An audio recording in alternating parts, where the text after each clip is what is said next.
Okay guys, so nandito tayo ngayon sa event namin dito sa Corona Gallery. This is our first ever art show. So, group show agad yung ginawa namin. And kung makikita nyo, nandyan yung mga artists namin. So, nakapag-curate kami ng mga, actually 15 to 20 artworks to. So, both paintings and art toys. And we're very happy na finally, syempre, nairaos na namin yung matagal na namin pinaplanong show. Kasi ever since na bukas kami this June of this year, maraming challenges So, marami kaming naharap na challenges na, well, thankfully, nalagpasan namin ngayon. And naayos naman na namin yung sistema namin. Kung makikita ninyo, very successful naman yung opening or yung launching natin ng show na to. And yun nga, ang title pala nito. Ang title ng show natin is The Happy Hour Show. So, this is related to our, kumbaga, main business, which is, syempre, nasa horology industry kami, di ba? So, yan, kita nyo. The Happy Hour Show. So, ito yung mga artists namin na nandito ngayon. Today is November 25, 2023. Saturday night ngayon, guys. So, Happy Hour.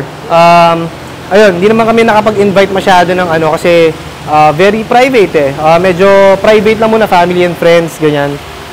But, we're very thankful that yung mga nakasubaybay sa amin nung una pa lang, kumbaga nandito pa rin sila hanggang ngayon, di ba?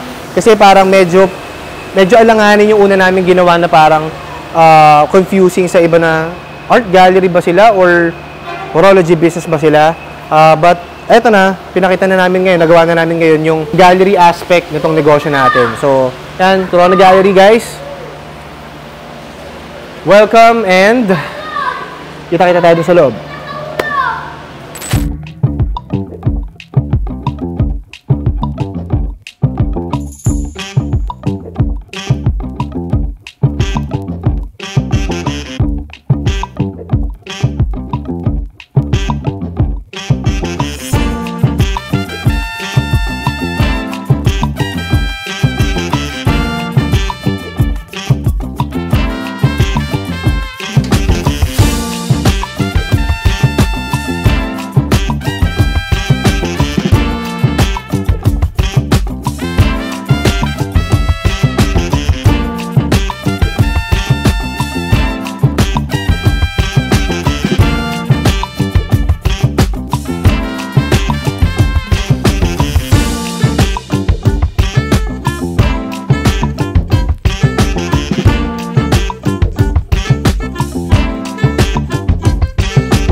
Inspiration ko sa work ko is yung mga batang namamalimos na napagod sila sa pagsakay ng jeep, panghingi ng pera o barya sa mga pasaheros, tapos may nadaanan sila sa bukid na duyan, and then ayun, kumbaga yun yung happy hour nila, yung pagpapahinga dun sa duyan na yun. Ang message ko sa artwork ko is na gusto ko i-convey yung privilege ng mga tao. Yung mga simpleng bagay na dapat bigyan natin ng pagpapasalamat dahil kumbaga sa atin, swerte tayo, hindi natin katulad yung mga batang namamalimos sa lansangan, yung mga badyaw na dapat wag natin i-take for granted yung mga meron tayo sa buhay natin. Yun yung pinaka-message na kino-convey nito. Bali dito sa flat, gaya makikita nyo, color green siya. Actually, 4 shades of green siya. Nire-represent niya yung province ko, Nueva Ecija, kasi Rice Granary of the Philippines. So, para siyang palayan bukid. And then, yung sky blue. And then, yung bata na nakatayo. Tapos, makikita nyo meron siyang laging parang paper bag na transparent. Yung mga bata kasi na hindi natin alam yung totoong emosyon nila, marunong sila magtago kapag namamali mo sila. Akala natin masaya sila, akala natin sutil sila, pero at the end of the day, gusto lang nilang makasurvive sa buhay nila.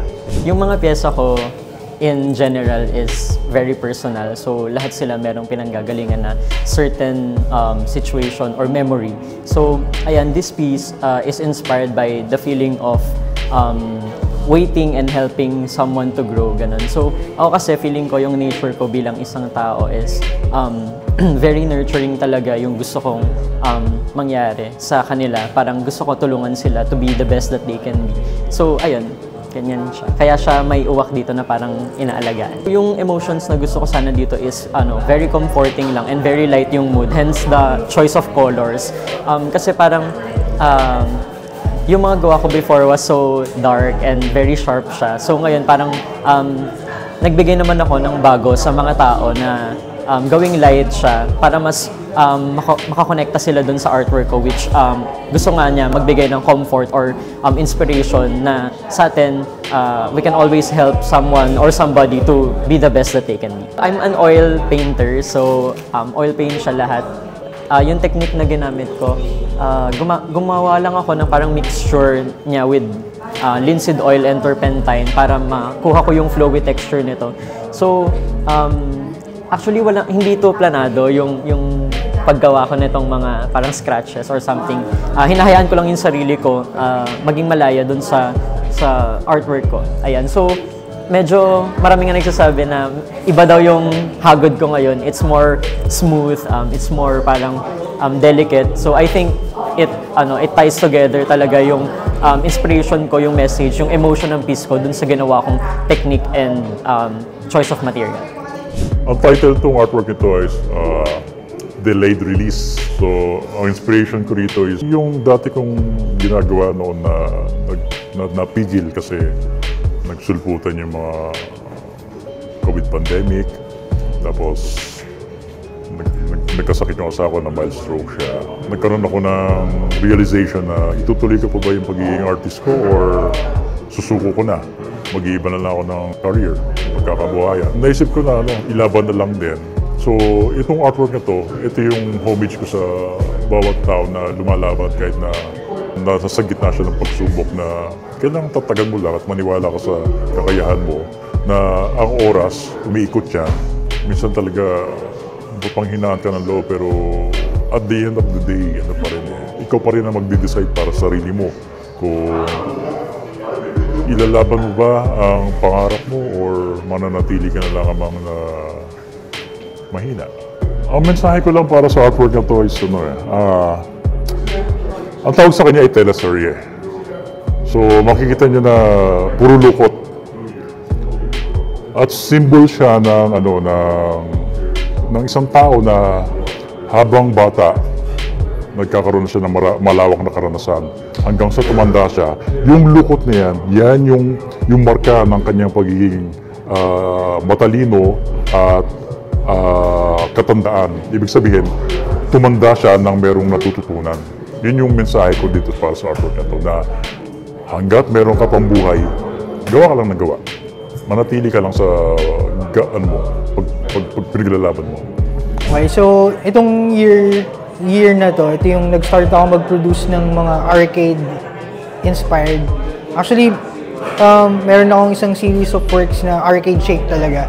Pero for this particular show, ito yung entry ko, regular shape lang. Pero nandun pa rin yung mga elements ng arcade, which is yung buttons, yung joystick, tapos yung mismong forma. Pero ginawa ko to, I remember nung time na face out or nagkaroon ng news na i-face out na yung mga jeepneys. Yung arcade kasi meron siyang malalim na connection sa akin. Parang there was a time na this is something I'm not proud of, pero nung nag-start ako mag-cut ng class, I was very, very young and nagpunta kami sa isang amusement center. So naglaro kami ng arcades and dahil nga sobrang bata pa ako, nung umuwi ako, so everybody found out na nag-cut ako ng class, pero hindi ako napagalitan dahil sobrang bata pa. So parang sa kanila, maybe may konting amusement na gano'n na parang na-amaze na, Ano naisip mag-cut ng class, yung mga ganon.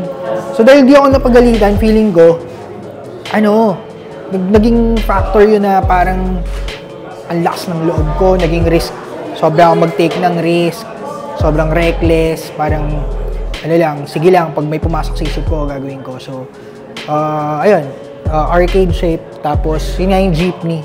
Considering yung theme nitong show na to, which is happy hour, makikita niyo yung driver, which is me, or simply kung sino yung audience na makita na nagpapahinga. And for me, yun yung happy hour para sa akin is bilang isang craftsman, regardless kung kung nasang industry ka nagbebelong, yung mga konting pahinga, yung siesta na para sa akin, yun time for yourself, na siguro kung emotions, I want this piece to remind everybody to know when to take a rest. Kasi sobrang importante when to step back a little bit. Pag napapagod ka na, pwede kang magpahinga. And para sa akin, yun yung happy hour. Sa materials kasi, as an artist, masabi ko, mahilig ako mag-explore. Pero yung acrylic kasi something that I really enjoy. Kasi yung acrylic, mabilis siya mag-dry.